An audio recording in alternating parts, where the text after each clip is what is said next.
मागच्या इलेक्शन मध्ये कल्पेश सोनवणे आणि त्याच्या समोर एक राहुल ठाकरे हे दोन्ही उमेदवार म्युनिसिपल इलेक्शन लढले होते. आज नेमका काहीतरी कॉर्पोरेशनचे टेंडर निघाले होते म्हणते, त्या विषयावर दोन्ही उमेदवार आणि त्यांच्यासोबत 10 ते 12 लोक त्यांनी शेनीपेठ पोलीस स्टेशन हद्दीमध्ये त्यांचा रोडवरती त्यांचं भांडण झालं होतं. त्यांनी दोन्ही पार्टीला एक दुसऱ्यांचा मारहाणचा वगैरे झाले होते. मग त्या संदर्भाने पोलीस स्टेशनला दोन्ही लोकांना पोलीस स्टेशनला आणले होते.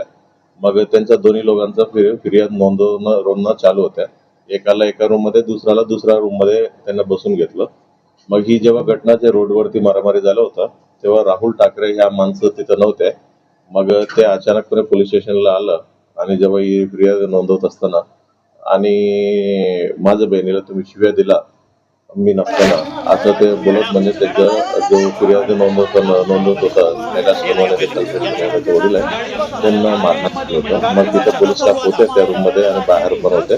ते पूर्ण सिच्युएशन 2-3 मिनिटांमध्ये आवरण्यात आलेलं आहे आणि दोन्ही पक्षाच्या लोकांचं FIR नोंदवणं चालू आहे आणि त्यांचं म्हणण्यानुसार FIR दाखल केली आणि पोलिसांतर्फे देखील आम्ही FIR नोंदवणार आहे आणि अरेस्ट आणि पुढील कारवाई करणार.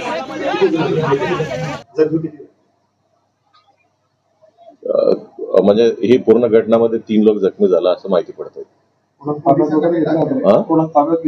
सर्व आता पोलीस स्टेशनला बसून आहे.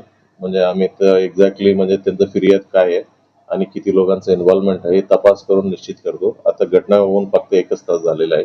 म्हणजे पूर्ण निश्चित करायला मग थोडा वेळ लागतोय. एकदा पूर्ण निश्चित झाल्यानंतर किती आरोपींना आम्ही अटक करते हे सर्व तुम्हाला अपडेट करतो.